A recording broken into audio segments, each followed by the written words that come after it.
고린도전서 13장 4절 7절까지 말씀입니다. 고린도전서 13장 4절부터 7절까지 말씀입니다.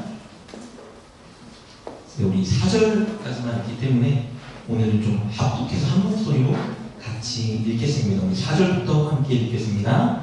사랑은 오래 참고, 사랑은 온유하며, 시기하지 아니하며, 사랑은 자랑하지 아니하며, 교만하지 아니하며, 무례히 행하지 아니하며, 자기의 유익을 구하지 아니하며, 성내지 아니하며, 악한 것을 생각하지 아니하며, 불의를 기뻐하지 아니하며, 진리와 함께 기뻐하고, 모든 것을 참으며, 모든 것을 믿으며, 모든 것을 바라며, 모든 것을 견디느니라. 아멘. 기도하겠습니다. 하나님 감사합니다. 귀한 날 사랑하는 주의 형제자매들 함께 모여 하나님께 예배하며 하나님의 말씀을 들을 수 있는 이 자리로 우리를 인도해 주시니 진심으로 감사합니다. 오늘 사무엘이 주여 말씀 없어서 주의 종이 듣겠나이다 고백한 것처럼 오늘 하나님 앞에, 하나님 말씀 앞에 경외하는 마음으로 말씀을 받게 도와주시고, 그럴 때 우리에게 주시는 모든 말씀이 우리의 마음과 생각과 응답 안에 심겨지게 도와주시오. 온전히 말씀을 실천하며 하나님의 사랑을 이뤄내는 우리 모두가 되게 하여 주옵소서. 말씀 있는 첫 시간부터 마치는 시간까지 성령이 우리 가운데 찾아와 주시어 말씀을 들을 때 말씀의 기쁨을 깨닫게 하시고 누리게 하시며 오늘 하나님 우리와 함께 하심을 경험하는 시간 되게 하여 주옵소서. 그렇게 역사하고 일하시는 주님 기대하고 소망하며 우리 주 예수님의 이름으로 감사하며 기도드립니다. 아멘. 아멘. 마이크가 계속 끊겼다 해서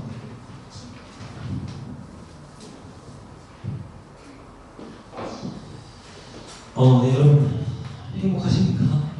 제가 뜬금없는 질문 같지만 여러분 각자 한 사람 한 사람에게 정말 제가 궁금한 것이 이것입니다. 여러분이 행복한지 행복하지 않은지 이것이 저의 궁금증입니다.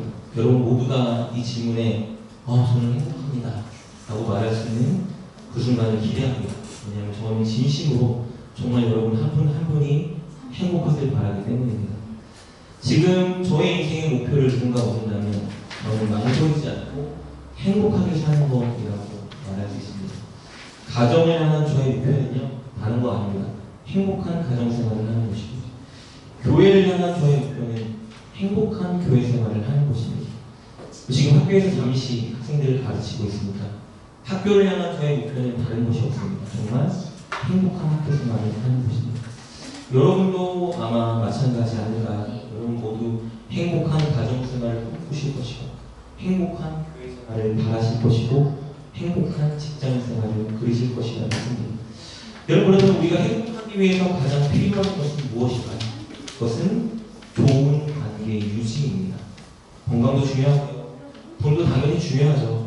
지위, 취미 이런 것이 중요하지 않다는 것이 아닙니다. 이것들도 물론 우리가 행복하기 위한 하나의 조건이 될 수 있습니다. 그러나 내가 살아가는 삶의 현장에서 내 주변의 사람들과의 좋은 관계는 비교할 수가 없습니다. 왜냐하면 행복은 나 혼자 쟁취하고 누릴 수 있는 것이 아니라 사람들과의 상호 관계 속에서 꽃피는 것이기 때문입니다. 하나님이 우리를 그렇게 만드셨습니다. 그렇다면 우리가 행복하기 위해 우리에게는 반드시 두 가지 종류의 좋은 관계를 유지하는 게 필요합니다. 첫째는요, 하나님과의 좋은 관계를 유지해야 됩니다. 이것이 행복을 위한 가장 기본 요건입니다. 전능하신 하나님, 우리를 창조하고 인도하시는 하나님, 우리를 사랑하시는 하나님, 우리와 늘 함께 하시는 그 하나님과 좋은 관계를 유지한다면 저는 장담할 수 있습니다. 우리는 분명히 행복할 수 있습니다. 그리고 우리가 행복하기 위해서 우리 지인들과의 좋은 관계도 유지해야 합니다. 우리를 둘러싼 주변인들과의 좋은 관계, 즉 가족과의 좋은 관계, 성도와의 좋은 관계, 동료들과의 좋은 관계, 우리의 행복을 위한 두 번째 필요 조건입니다. 우리 주변인들과의 관계가 좋을 때 우리는 상호 간의 아름다운 관계로 인해 꽃피는 행복을 반드시 누릴 수 있습니다. 반대로요, 모든 것을 다 가지고 있다 하여도 우리가 우리 지인들과 주변인들과의 좋은 관계를 유지하지 못한다면 우리는 결코 행복할 수가 없습니다. 예를 들어 볼까요? 제가 예입니다. 만약에 엄청 능력 있고 유명한 목사가 되었다고 예를 들어볼게요. 여기저기서 저를 찾아주는 것도 많고 막 책을 썼더니 베스트셀러가 되고 의리의리한 것도 구매하고 비싼 차도 타고 다닌다고 생각해봅시다.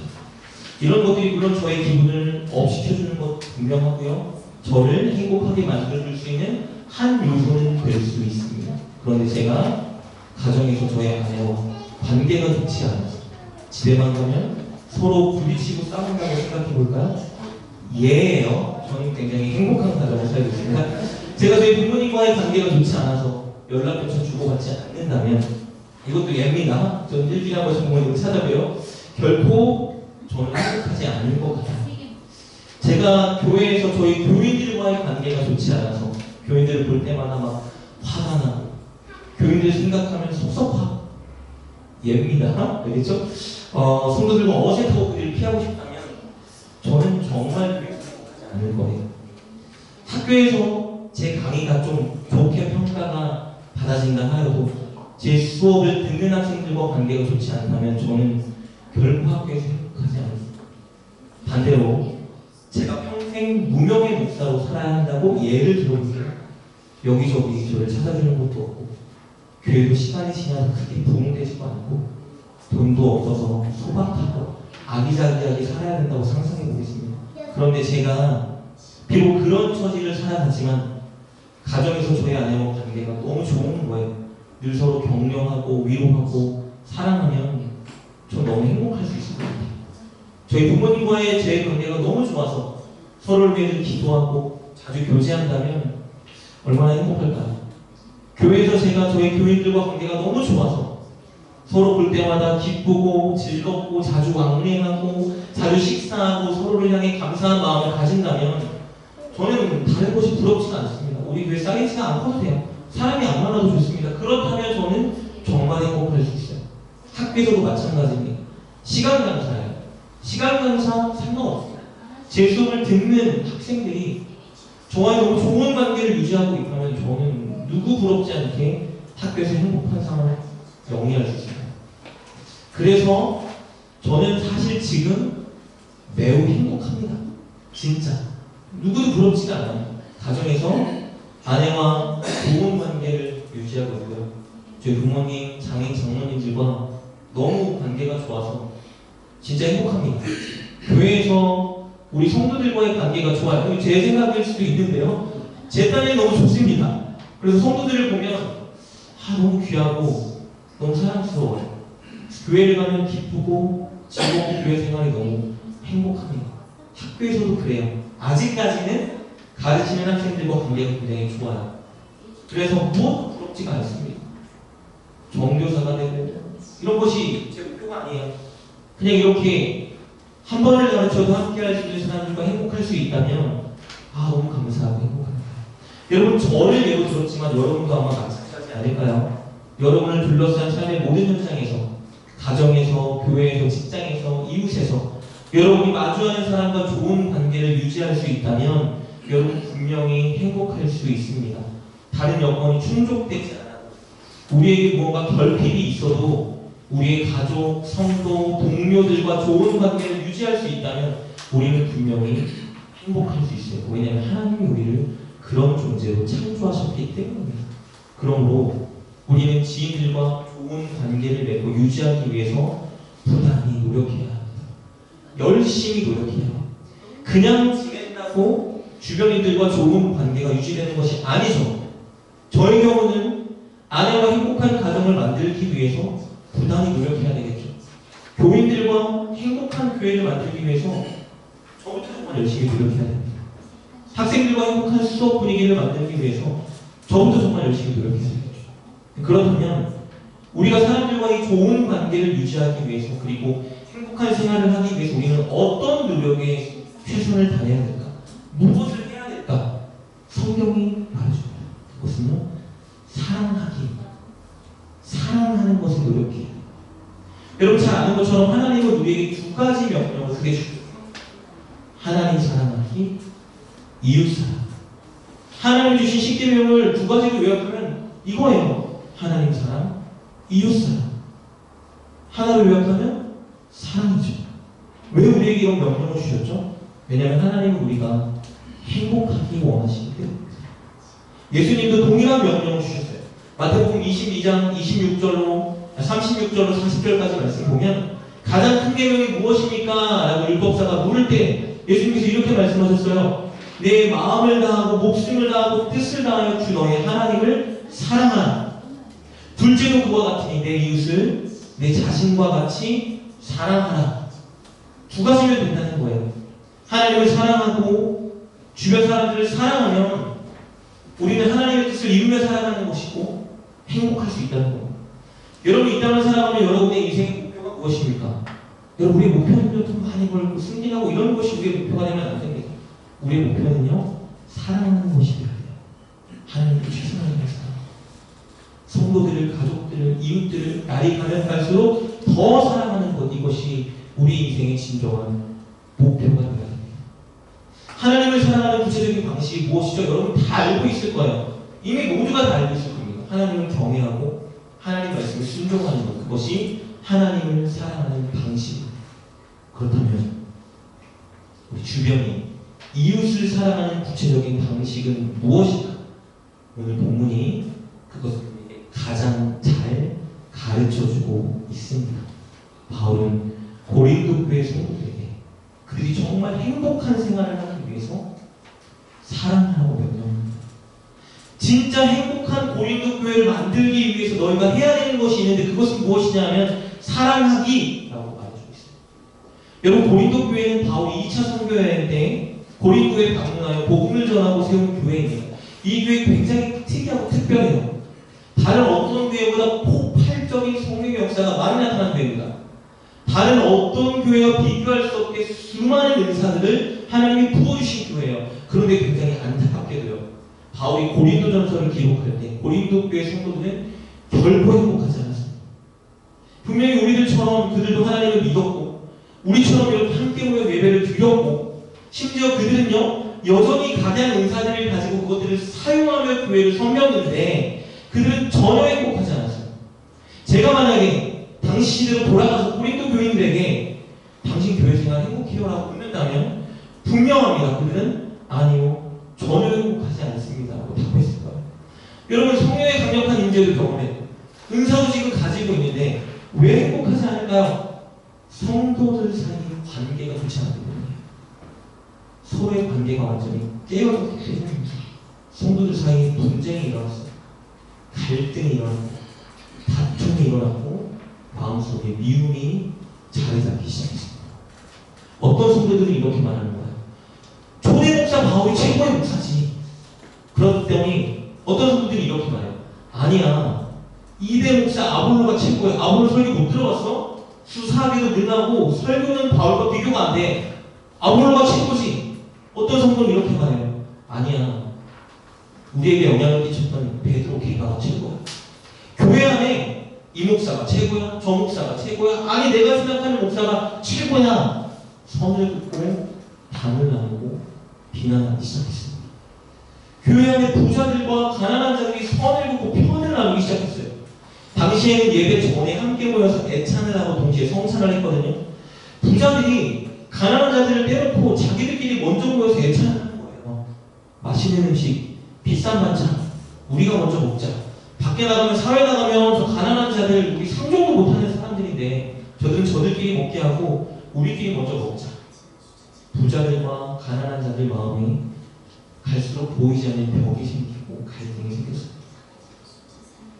성도 중에 우상의 신전에서 고기를 먹는 사람들이 있었어요. 고기 먹으면 어때? 나는 하나님을 믿어. 나는 우상 신경도 안 써. 예수 그리스도를 믿어. 고기는 고기일 뿐이야 라고 주장하면서 우상의 신전에서 고기를 먹는 거예요. 어떤 성도들이 말합니다. 아 우리가 주님을 믿는 사람들인데 어떻게 우상의 신전에 가서 고기를 먹습니까? 둘이 다툼이 일어나고 싸움이 일어나기 시작합니다. 고기를 먹어도 된다. 먹으면 안 된다. 판단하고 정죄하기 시작했어요. 은사를 받은 사람들이 자신이 받은 은사가 더 월등하다는 거예요. 특별히 방언을 받은 사람들. 못 받은 사람들은 나보다 비교가 안 되는 사람들이지.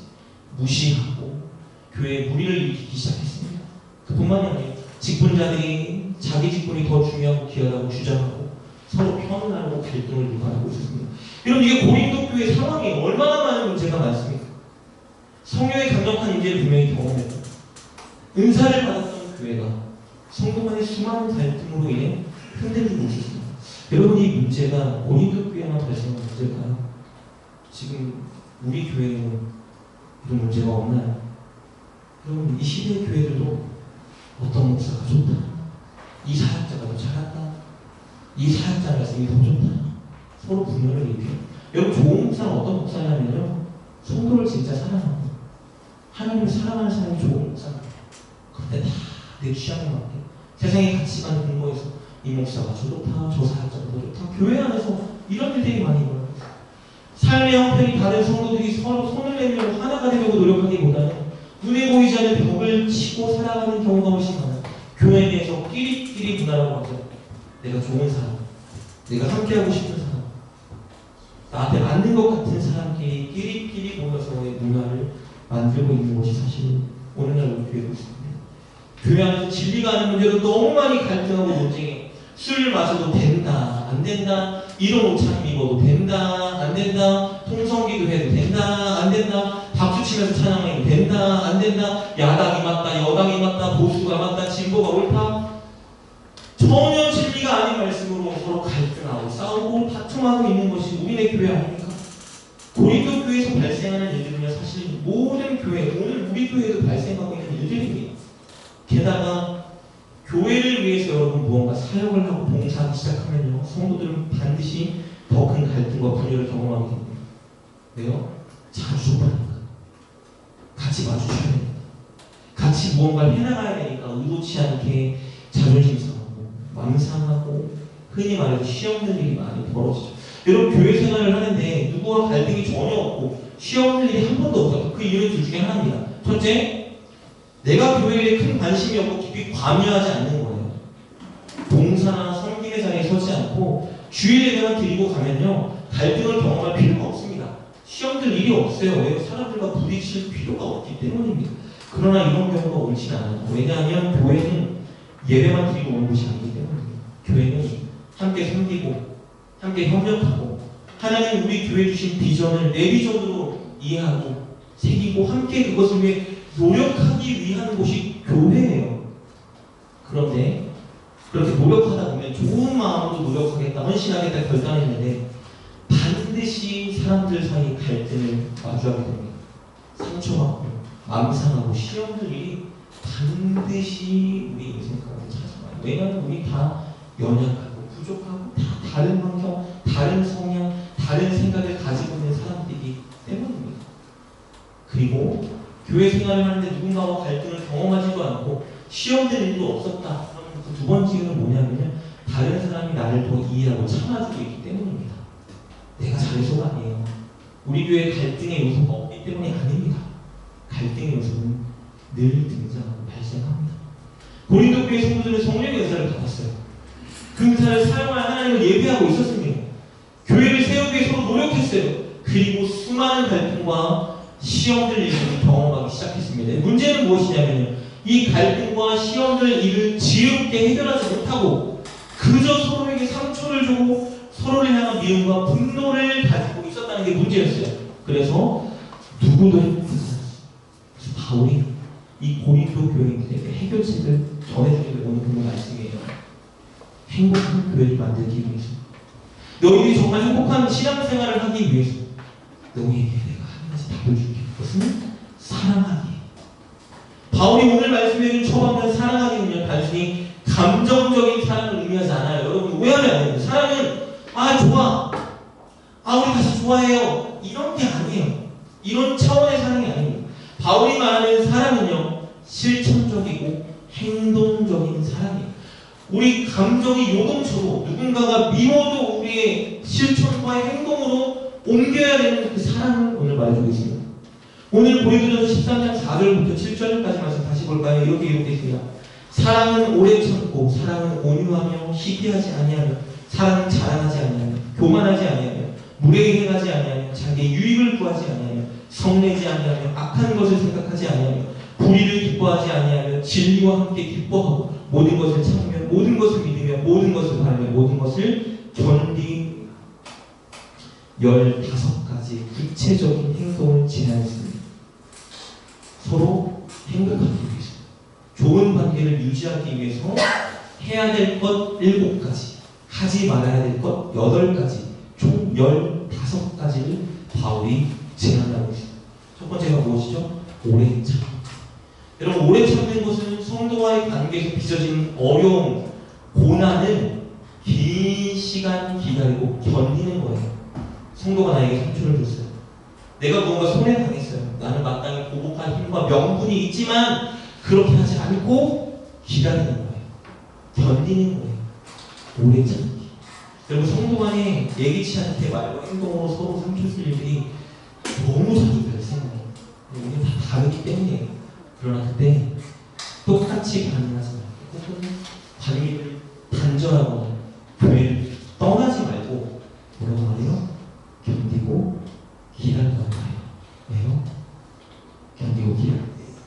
하나님이 우리의 마음과 믿음의 그릇을 넓혀주기 때문입니다. 우리의 마음과 믿음은 그냥 넓어지지 않아요. 오래 참을 때 우리의 마음의 그릇은 넓어집니다. 둘째는 뭐죠? 온유하기. 온유는 친절입니다. 성도에게 상처받을 때, 기분 나쁠 때 그저 견디고 기다릴 뿐 아니라 우리는 더 나아가 뭐하래요? 친절을 실천해요. 자비를 베풀려고 말합니다. 여러분, 쉽지 않죠? 정말 쉽지 않은 걸 저는 이해합니다. 그러나 그것이 주님이 우리에게 요구하시는 복수의 방식이에요. 여러분, 우리는 우리에게 해를 입힌 사람에게 동일한 방법으로 복수하는 것이 아니라 뭐로 복수해야 돼요? 친절로 복수해야 돼요. 이게 복수의 방식. 여러분, 그리스도인들의 복수의 방식은 친절입니다. 사랑이에요. 우리가 그렇게 할 때 손해보는 것 같지만 절대 그렇지 않아요. 여러분, 우리가 그렇게 할 때 하나님은 우리의 성품과 믿음의 크기를 분명히 넓혀 하십니다. 그리고 우리의 믿음과 성품의 크기가 큰 만큼 우리에게 복을 주시는 분이 하나님이십니다. 그렇다면 오래 참고 온유한 것은 손해보는 것이 아니라 뭐예요? 하나님께 복을 받기 위해 내가 준비되고 만들어지는 과정이라고 생각하면 됩니다. 여러분, 늘 친절하십시오. 서로에게 친절을 하는 여러분 되시기 부탁드립니다. 셋째, 시기하지 말아야 돼요. 셋째, 넷째, 다섯째는요, 시기하는 것, 자랑하는 것, 교만하는 것은 왜 이런 일이 발생할까요? 내 성도를 진짜 내 형제와 자매로 보지 않기 때문입니다. 나와 경쟁 상대로 간주하는 이런 마음이 발생해요. 시기가 뭐죠? 내가 갖지 못한 것, 내가 누리지 못하고 있는 것을 저 사람이 가지고 있을 때 보이는 적대적인 행동이죠. 여러분, 누군가 어려운 일을 당할 때 그 사람을 위로해주는 일은 사실 그렇게 어렵지 않아요. 그런데 누군가 잘 되고 성공했을 때 진짜 그 사람을 진심으로 축하해주는 일은 굉장히 어렵습니다. 정말 쉬운 일이 아니에요. 여러분, 잘 생각해보세요. 내 부모가 잘 됐거나 내 자식이 잘 됐거나 내 형제 자매가 잘 됐다고 생각해보세요. 우리 시기하지 않죠. 기분 좋아요. 그들의 자녀이 내 자랑이 되기 때문이죠. 여러분, 명심해야 되는 것이 있습니다. 우리는 여러분이 마음에 들건 들지 않건 다 예수님이 한 형제요 자매로 붙여주신 존재라는 것을 명심해야 됩니다. 그래서 우리는 시기하지 않고 오히려 축복하고 축하하는 마음을 가져야 하는 것입니다. 넷째, 사랑은 무엇이죠? 자랑하지 않는 거예요. 내가 더 잘났고 너가 나보다 낫다라고 느낄 때 우리는 보통 자랑하고 싶어진다고 합니다. 여러분, 교회에서 피해야 되는 가장 첫 번째가 뭐예요? 자랑입니다. 내가 가진 것, 내게 일어난 일을 자랑하면요, 교회 안에서 누구에게 덕이 되지 않습니다. 오히려 누군가에게 상처 주고 누군가를 낙심시키는 결과를 초래하는 걸 여러분도 이미 다 경험하셨을 거예요. 우리가 교회에서 자랑해야 될 것은 주님의 은혜와 주님의 공로뿐입니다. 그리고 하나 더 있어요. 상대방을 축하하고 자랑하고 높여줄 수 있어야 돼요. 내 것이 아니라 주님과 상대의 공로를 자랑하는 여러분들이었으면 좋겠습니다. 다섯째는요, 교만하지 말아야 돼요. 교만이 뭐죠? 내 원래 실제의 모습보다 나를 과장하는, 그래서 인정받고 싶어하는 것이죠. 여러분, 놀랍게도 오랜 신앙생활을 하면 할수록 교인들이 교만하네요. 수도 있지만 잘 생각해 보세요. 우리도 모르게 믿음 있는 척, 거룩한 척, 그렇게 척하는 때가 많이 있습니다. 이게 교만이에요. 여러분, 우리가 우리 자신을 포장하고 과장할 때 우리 안에는 진정한 교제와 나눔이 결코 일어날 수 없습니다. 가족끼리 포장하나요? 가족끼리 과장할 필요 없죠. 그냥 내 있는 모습 그대로 받아주고 사랑하는 게 가족 아닙니까? 여러분, 우리는 가족입니다. 주 안에서 한 가족이에요. 그것을 명심해야 됩니다. 늘 교만을 버리고 있는 나의 모습을 진실하게 보여주고 함께 교제를 나누는 저와 여러분 되었으면 좋겠습니다. 여섯째, 무례히 행하지 말아야 돼요. 배려 없이 다른 사람의 기분을 생각하고 헤아리고 배려하지 못하고 내 기분에 맞춰 매너 없이 행동하는 것. 여러분, 가까운 사람 간에, 소중한 사람 간에 우리가 더 챙겨야 되는 게 뭐죠? 상대방을 향한 배려와 매너입니다. 진짜 존귀한 존재라고 생각한다면 여러분, 우리 결코 무례히 행할 수 없어요. 우리는 어떤 존재죠? 다 예수님의 피값 쓰고 사신 존귀한 존재. 내 마음에 안 들 수도 있어요. 나를 힘들게 할 수도 있어요. 주님이 볼 때 우리 한 사람 한 사람 모두는 다 존귀한 존재입니다. 무례히 행하지 말고 우리 서로를 배려하고 매너를 갖추고 말하고 행동하는 우리가 되었으면 좋겠습니다. 일곱째, 자기 유익을 알아야 됩니다. 여러분, 놀랍게도 신앙생활을 오래 한 사람이면 사람일수록 이기적인 경향이 있다고 해요. 여러분이 다 그렇다는 건 아닙니다. 그것을 독선적이라고 말하는데 이것이 무엇이냐면요, 우리의 초점이 늘 내 은혜, 내 거룩에 맞춰져 있다는 거예요. 내 신앙에 맞춰져 있다는 거예요. 이게 무슨 말이냐면요, 옆에 있는 성도, 믿음이 연약한 자매, 이런 사람들을 내 마음과 생각에 두지 못하고 늘 내 것을 바라보고 내 것을 챙기고 내게 주신 하나님의 은혜만 집중하는 경향이 우리에게 많이 있다는 겁니다. 더 나아가서 내가 마치 모든 걸 다 아는 거죠. 신앙생활을 오래 했으니까 권면이라고 말하지만 사실은 권면이 아니죠. 폭력이에요. 왜요? 상대방의 형편과 마음을 전혀 헤아리지 못하고 그냥 일방적으로 쏟아내는 권면이 아닌, 우리에게 그런 모습이 있다는 거예요.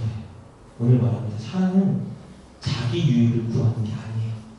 나보다 먼저 옆에 있는 성도 한 사람 한 사람의 유익을 생각하는 거예요. 그들의 믿음, 그들의 상황, 그들의 형편, 그것을 위해서 내가 가지고 있는 무언가 권위를 내려놓고 포기할 수 있어야 됩니다. 이것이 그리스도인의 정신이고 태도입니다. 그런데 결국은 이것이 나를 위한 일이에요. 왜요? 우리는 다 어떤 존재니까요. 그리스도의 한 몸을 이루는 지체이기 때문입니다. 상대방이 잘 되고 상대방의 유익을 구해주면요, 나는 손해보는 것 같지만 절대 그렇지 않습니다. 여러분, 하나님의 방식은 굉장히 특이하고 놀라워요. 하나님은 교회를 통해 우리에게 보여주십니다. 옆에 있는 내 형제 자매가 잘 되면요, 내가 그들의 유익을 구해줘서 우리 교회가 든든해지면요, 분명히 아셔야 됩니다. 하나님이 영적인 복을 우리에게 교회에 부어주십니다. 나의 유익을 구하는 것이 아니라 상대방의 유익을 구해주는 것을 손해보는 것이 아니라 수심하는 장사예요. 여러분, 늘 옆에 있는 사람, 뒤에 있는 사람, 앞에 있는 사람 안 보이면 왜 안 보이나 걱정하시고 집에 가서 늘 그들을 위해 기도해 주시고 그들의 표정, 그들의 모습을 살피고 문제가 있는지 아닌지 염려하시고 늘 그들의 이익을 구해주는 저의 여러분이었으면 좋겠습니다. 여덟째, 우리는 성내지 말아야 돼요. 다른 사람과의 관계 속에 상처를 입거나 자극받았을 때, 특별히 내 술풀이 딱 건드렸을 때, 나를 무시하는 것 같을 때 우리가 어떻게 하죠? 쉽게 흥분하여 화를 내곤 합니다. 여러분, 분명히 아셔야 돼요. 우리가 성낼 때 누가 제일 기뻐하죠? 사탄이 가장 기뻐합니다. 왜요? 그것이 사탄이 이용하고 가장 좋아하는 것이기 때문입니다. 우리가 성낼 때, 우리가 분노할 때 사탄은 그것을 통해 우리의 관계를 완전히 깨트리고 단절시켜 버립니다. 그리고 그렇게 깨진 관계는 다시 회복하기 굉장히 어려워요. 여러분, 생각해보세요. 누군가 여러분에게 분노하고 화를 쏟아부었어요. 다음날 그 사람이 와서 여러분에게 진정으로 사과합니다. 미안해, 진짜 내가 뭐 잘못한 것 같아. 그럼 여러분, 다시 영부터 시작할 수 있어요. 그 마음을 지울 수 있는 분노와 화가 이런 것입니다. 우리는 화가 나고 분노가 치밀어 오를 때 반드시 기억해야 돼요. 사탄이 기뻐하고 우리를 이용할 수 있을 것이다. 그래서 우리는 분노하고 화가 날 때 무엇을 해야 되죠? 즉시 주께 이 마음을 가지고 가야 됩니다. 주께 기도로 털어놓아야 됩니다. 주님은 반드시 우리의 분노와 화를 다스리게 것입니다. 문제는 우리가 주님께 가져가는 것이 아니라 나의 방식대로 그 화와 분노를 쏟아내고 표출하는 것입니다. 여러분 서로를 향해 서운하지 마시고 온유한 저와 여러분 되었으면 좋겠습니다. 아홉째, 우리는 악한 것을 생각하지 말아요. 여기서 악한 것은 단순히 나쁜 것이 아니라요, 상대방을 향한 나쁜 생각이에요. 뭐죠? 복수심. 나한테 이렇게 했지? 나한테 저렇게 했지? 기억하는 거예요. 나도 너한테 그렇게 할 거야. 그리고 생각하지 말아야 된다는 말을 원어로 해보니까요, 계산한다는 뜻이에요. 그럼 악한 것을 생각한다는 말은 복수를 계산한다는 말이에요. 여러분, 복수는 우리 영역이 아닙니다. 복수는 하나님의 영역이에요. 여러분, 가족 사이에 복수심을 벌여하는 사람이 어디 있습니까? 상대가 나를 힘들게 할 수 있고 나에게 상처를 줄 수 있어요. 여러분 명심하셔야 돼요. 우리는 가족입니다. 복수심을 가지면 안 돼요. 복수심은 하나님께 맡기시고 털어내시고 우리는 늘 서로를 향해 좋은 것을 바라볼 수 있어요. 10번째, 우리를 기뻐하지 말아야 합니다. 그래서 우리는 악한 것들의 총체적인 것이죠. 여러분, 성도를 사랑한다는 것을 오해하시면 안 될 것 같아요. 성도를 사랑하는 것에는 기준이 있어야 됩니다. 여러분, 부모가 자녀를 사랑하는 기준이 있어야 돼요. 다 오냐오냐 할 수 없죠. 사랑한다는 것은요, 모든 것을 다 용인하고 다 덮어주고 다 참아주는 것을 의미하지 않아요. 불의와 죄는 멀리해야 합니다.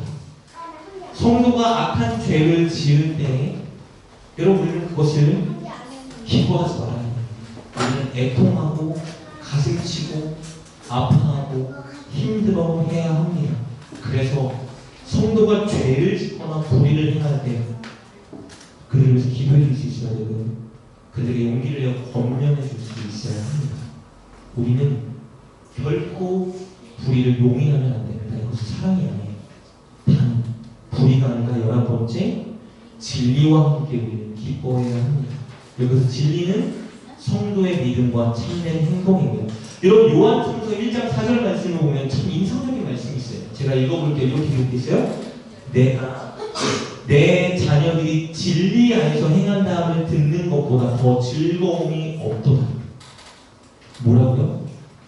내가 내 자녀들이 진리 안에서, 즉 믿음을 가지고 믿음의 행동을 한다 함을 듣는 것보다 나는 더 즐거움이 없다. 여러분, 자녀가 이 땅에서 성공하고 돈 많이 벌고 유명하고 권세를 얻으면 취할 부모가 어디 있습니까? 얼마나 큰 기쁨이에요. 이런 기쁨보다 더 헤아리고 비교할 수 없는 기쁨이 있는데 무엇이라는 거예요? 내 자녀가 진리 안에서 행한다 함을 듣는 것이 기쁘대요. 여러분, 우리는요, 옆에 있는 성도, 새로운 성도가 한 걸음 한 걸음 믿음의 영역의 길을 걸어가고 그들이 한 걸음 한 걸음 하나님을 향해 순종의 모습을 가질 때 그때 정말 즐거울 수 있어요. 그때 기쁠 수 있어요. 이게 교회 공동체입니다. 옆에 사람이 헌신하고 수고하는데 뭘 저렇게 유별나게 저렇게까지 할 필요가 있어. 저러다가 내가 떨어져 나가겠지.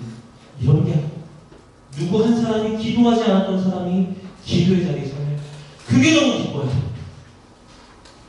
교회를 위해서 무언가 제가 할래요 하는 사람이 있으면 그게 너무 기뻐야 돼요.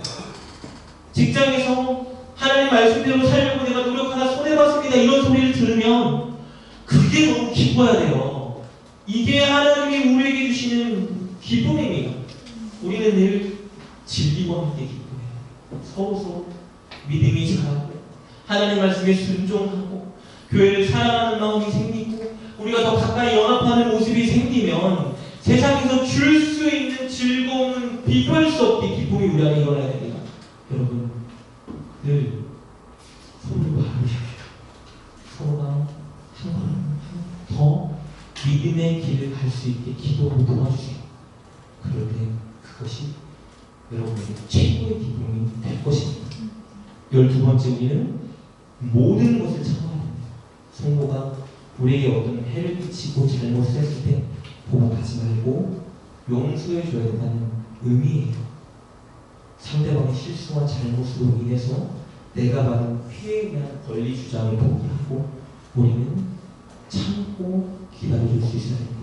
13번째, 우리는 모든 것을 믿어줘야 합니다. 여기서 믿음은 종교적인 신앙을 의미하지 않습니다. 성도를 향한 신뢰를 의미합니다.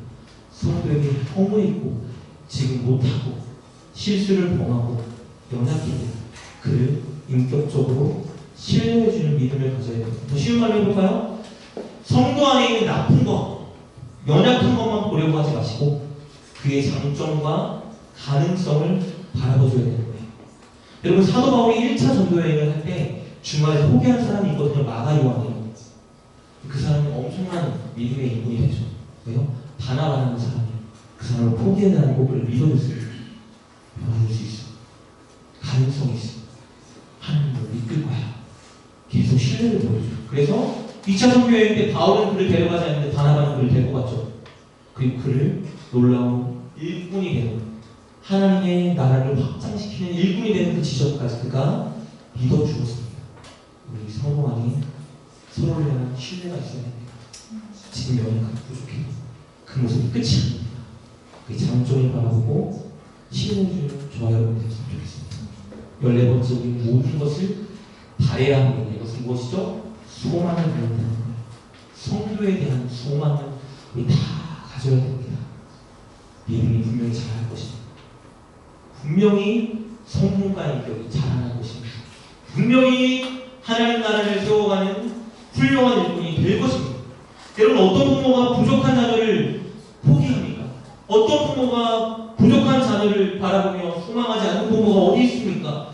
공부 못해도 언젠가 잘하겠지, 소망을 가지니까 학원을 보내주고 가회를 붙여주고 못해도 잘하겠지, 변하겠지, 이런 마음을 가지는 게 부모 아닙니까? 우리도 마찬가지입니다. 서로를 향해 소망을 가지십시오. 아휴, 이게 저런 저것밖에 안 되나? 어쩌려고 저러나? 그러지 마세요. 변할 수 있습니다. 왜요? 좋아요. 변해요. 우리도 달라지지 않았습니까? 처음부터 우리가 이 자리에 있었나요? 아니죠.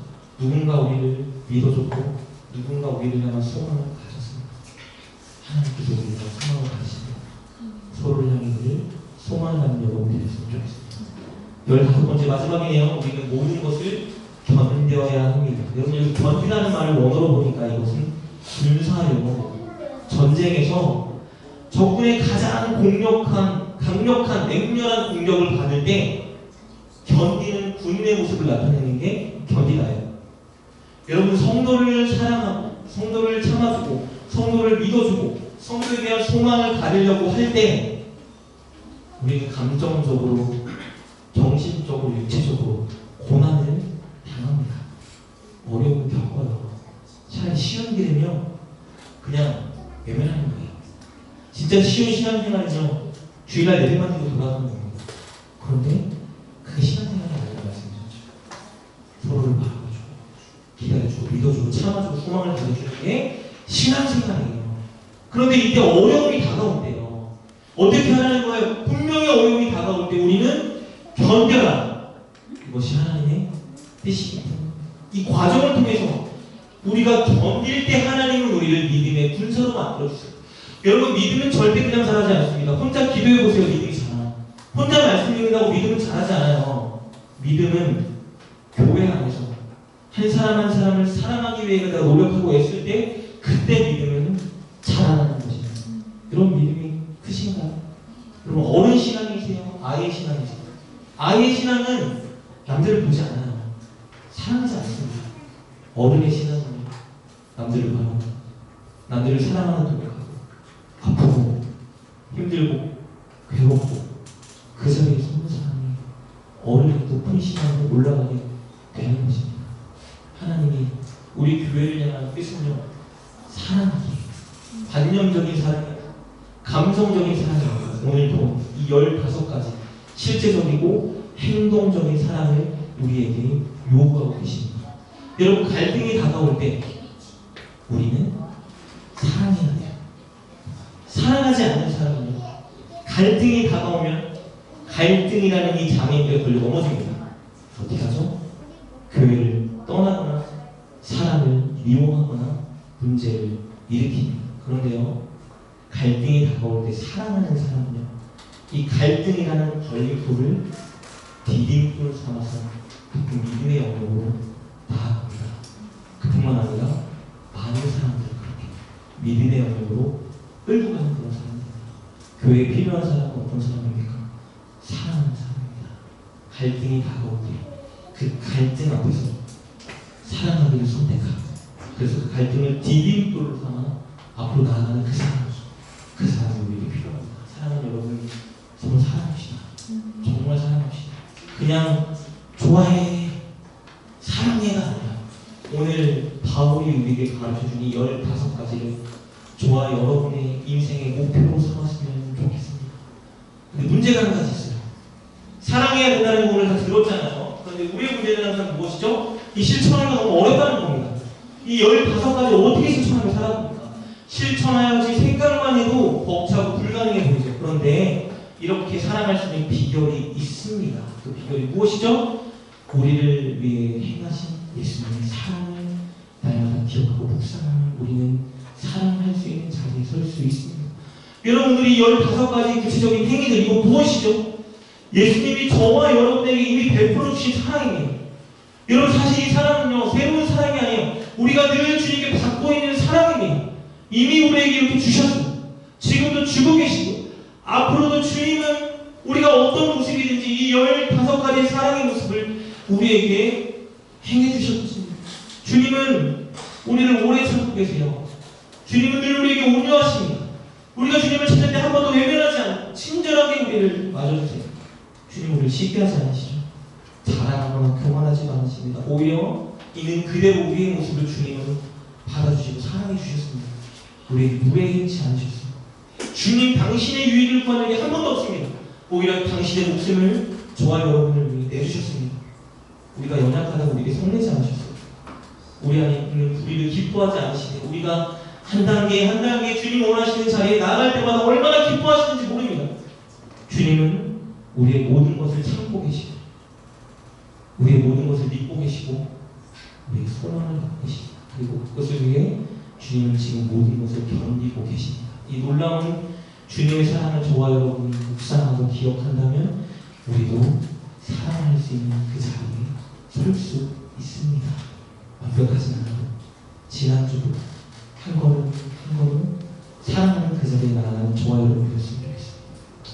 어제보다 하나만 더 서로를 향해 뭔가 실천하는 저와 여러분이 되었으면 좋겠습니다. 그럴 때 우리의 그 결단과 노력을 보시고 주께서 우리를 사랑할 수 있는 사람으로 만들어 가실 것입니다. 우리 교회를 정말 행복하게 만드실 것이고, 그 행복이 교회 안에서 끝나는 것이 아니라 우리의 직장과 우리의 가정과 우리의 삶의 모든 현장으로 나아가게 하실 것입니다. 사랑하는 여러분, 우리 서로 사랑합시다. 우리 함께 그렇게 행복한 교회를 만들어 갔으면 좋겠습니다. 끝으로 고린도전서 13장 4절 7절 말씀을 우리 다시 한번 합독하며 믿음으로 결단하며 오늘 설교를 마치고 싶습니다. 13장 4절부터 7절 말씀 함께 한 마음으로 들은 설교를 기억하며 합독하겠습니다. 사랑은 오래 참고, 사랑은 온유하며, 시기하지 아니하며, 사랑은 자랑하지 아니하며, 교만하지 아니하며, 무례히 행하지 아니하며, 자기의 유익을 구하지 아니하며, 성내지 아니하며, 악한 것을 생각하지 아니하며, 불의를 기뻐하지 아니하며, 진리와 함께 기뻐하고, 모든 것을 참으며, 모든 것을 믿으며, 모든 것을 바라며, 모든 것을 견디입니다. 아멘. 우리 시간 함께 찬양하고 믿음으로 결단하는 기도했으면 좋겠습니다. 하나님, 우리 교회가 이런 교회가 꼭 되게 하여 주시옵소서. 하나님, 내가 꼭 이런 사람이 되게 하여 주시옵소서. 정말 행복한 교회, 아름다운 교회, 하나님 기뻐하는 교회, 세상을 변화시키는 그런 교회, 사랑하는 교회가 되게 하여 주시옵소서. 함께 믿음으로 결단하며 찬양합시다.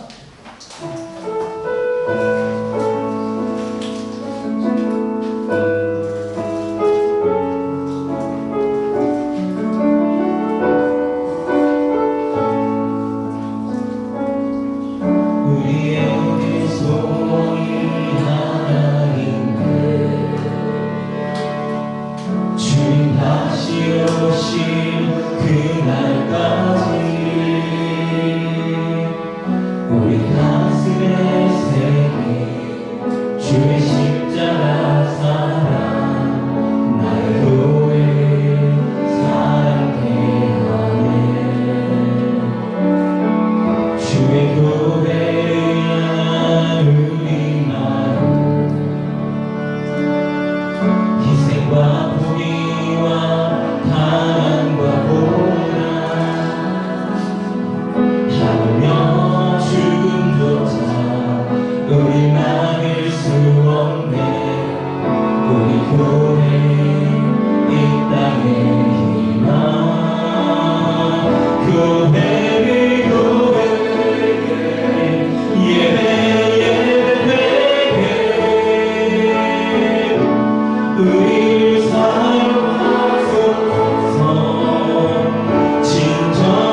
소원이 하나인데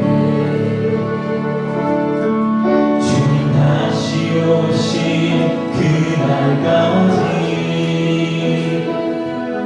우리 가슴에 새긴 주의 십자가 사랑 나의 교회를 살게 하네. 주의 교회를 향한 우리 마음 기쁨과 포기와 바람과 고난 하며 죽음도 다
기도를 허락해 주시고 서로를 통해 하나님의 나라를, 하나님의 은혜를 경험할 수 있는 이 교회를 우리에게 허락하시는 너무나 감사합니다.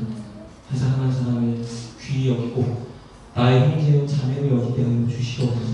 나의 유익을 구하지 않고 옆에 있는 사람, 뒤에 있는 사람, 앞에 있는 사람 바라보며 그들을 위해 기도하고 그들을 참아주고 그들을 신뢰하며 그들에게 소망을 갖고 그것을 위해 모든 것을 견딜 수 있는 우리 모든 성도들을 되게 하여 주옵소서.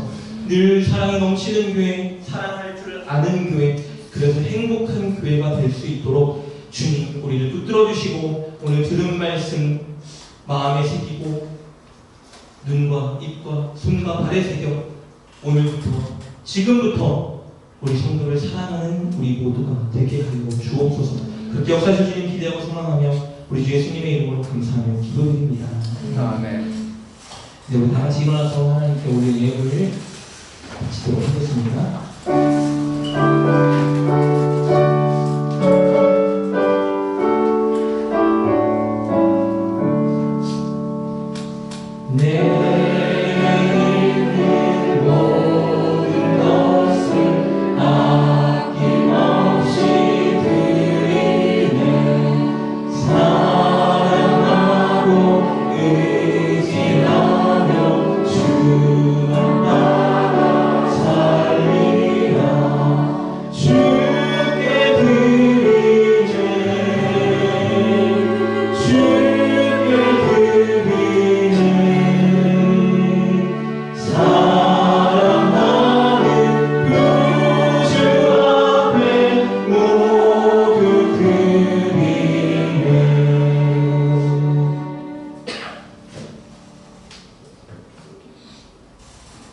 네, 나가서 계속 우리 다짐하도록 하겠습니다.